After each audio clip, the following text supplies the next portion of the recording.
Вот прошла пора сабантуев, но мы должны каждый год анализировать эти сабантуи и какие-то пожелания у нас на будущие сабантуи. Что такое сабантуй? Ну, конечно же, это праздник плуга, это наша татарская олимпиада, это сабантуй, это праздник, которого ждут целый год, ждут бабушки, ждут дети, какие-то платья, одежду новую готовят на этот сабантуй. Чем отличались сабантуи этого года? Ведь наш татарский мир, он 8,5 миллионов нас, 5,5 живет в России.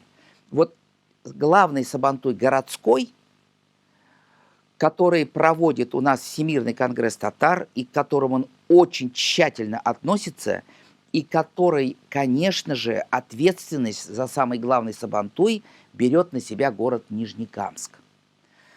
Иш-Карала, уникальные скачки, уникальная подготовка, экскурсия по городу, встреча с Иш-Карала активистами.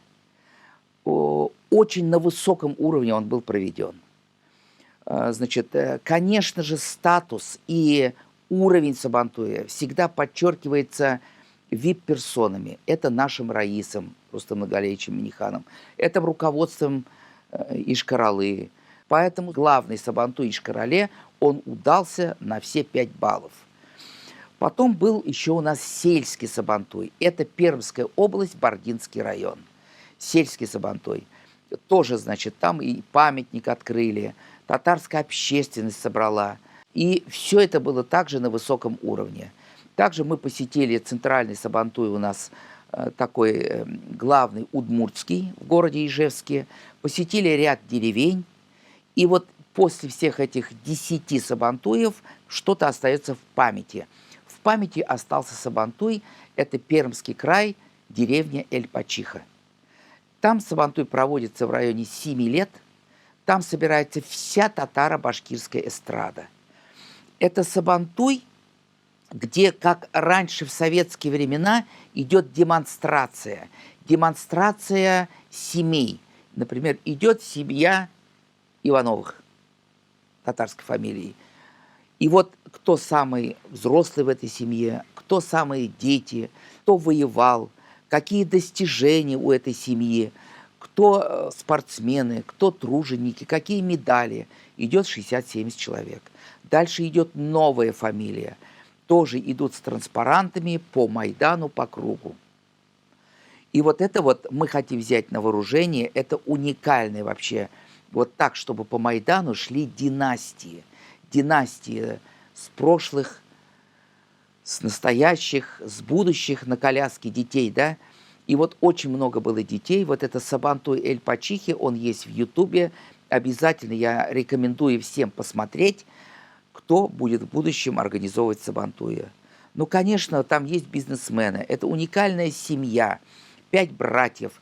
Они сделали концерт, дискотеку для своих земляков. Они угощали блинами, угощали напитками, чаем всех. Вот один из самых уникальных сабантуев, конечно, который я видел, это Эль-Пачиха, Пермская область, Бардинский район.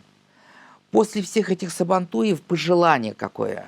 Пожелание то, что после сабантуя всегда люди знакомились, создавали семьи. И вот надо вот в эти сабантуи всегда делать что-то, элементы аллагыя, чтобы в 2-3 местах были аллагый, были знакомства, и чтобы вот молодежь на этих сабантуях заранее списывались, заранее их находили, и чтобы это было как-то встреча и знакомство.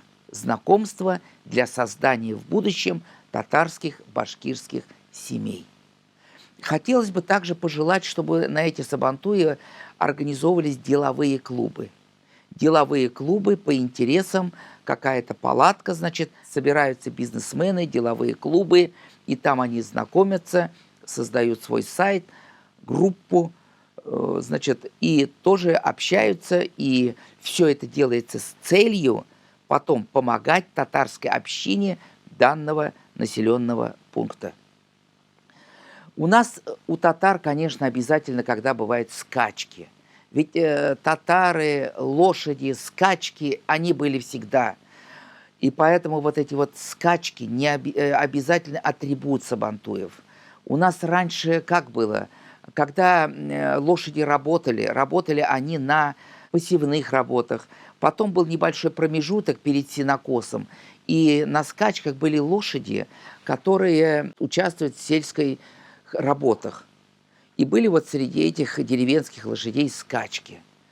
Вот вспоминаю один случай, который рассказывала мне всегда наша бабушка. Перед Сабантуем подарки собирали со всех людей по домам. Были скачки. И вот бегут лошади, и какая-то из лошадей намного уже отстала. Она уже вдалеке, уже все убежали, а она еще только бежит, догоняя основную массу лошадей. И вот эта лошадь, которая бежит последней, которая все равно старается, которая изо всех сил, и она приходит и приходит последней. И все люди дарят ей подарки.